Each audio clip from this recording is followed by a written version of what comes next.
Από πίσω πάνω στον Μαρκίνιος, είδατε. Παλότο έχει τραυματιστεί στο γόνατο. Ευτικό χώρο να συνεχίσει και τελικά αποχωρεί. Θε να μαζέψει ο Χέντι το γύρισμά του, κεφαλιά στα δίχτυα. Τον Μακέντα, παράλληλη πάσα σε θέση βολής εδώ καλά, τον πλασέ στα δίχτυα. Στο 75 ο Αποέλ γυρίζει το παιχνίδι.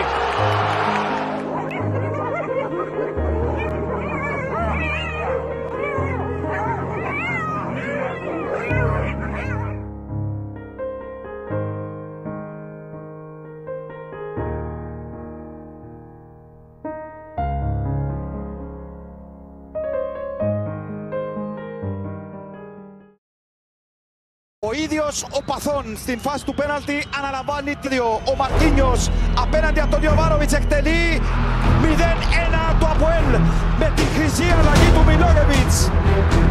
Ο Μαρκίνιος. Και πάλι ο Φεράρι σεντράρει με τη μία. Ο Κβιλιτάια την κεφαλιά γκολ. Ο Δόμης.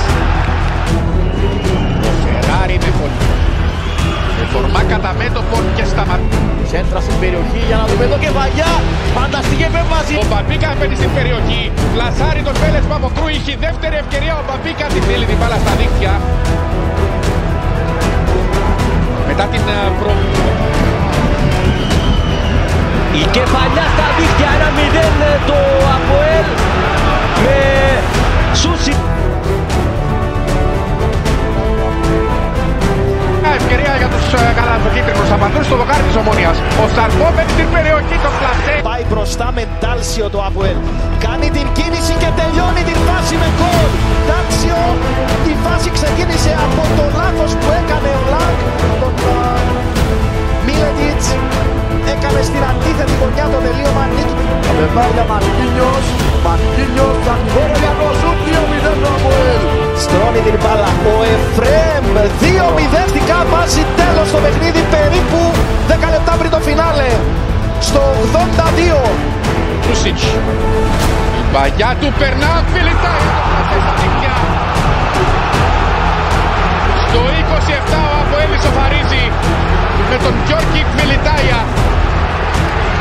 Ωραία για τον Μπεν εντός περιοχής. Κάνει το σουτ και στέλνει την μπάλα στα δίχτυα. 0-2. Από Ζωτάνκοβιτς δεξιότερα στο Παλαγκάρι. Πρόλαβε ο Σαρφό για να δούμε ποιος πρόλαβε σωτήρια. Ο Μπεν στην εκτέλεση. Κεφαλιά και στα δίχτυα 1-0 ο Αποέλ. Φεντερίκο Μακέντα. Τελείω Μπεν. Κεφαλιά η μπάλα στα δίχτυα. Ο Αποέλ ισοφαρίζει με τον Καρό. Στο 52. Βιλιαφάνες. Μια καλή παλιά για τον Σούση στο κατέβασμα. Μεγάλη ευκαιρία. Διαφάνειες, η εκτέλεση, η μπάλα πέρασε και κατέληξε στα δίχτυα 1-0 το Αποέλ. Είναι μια ομάδα που ανοίγει το σκορ με τον Κρέσπο, κεντρικός αμυντικός. Είναι αυτός που δίνει τη λύση στο 44ο λεπτό της αναμέτρησης. Προϋποθέσεις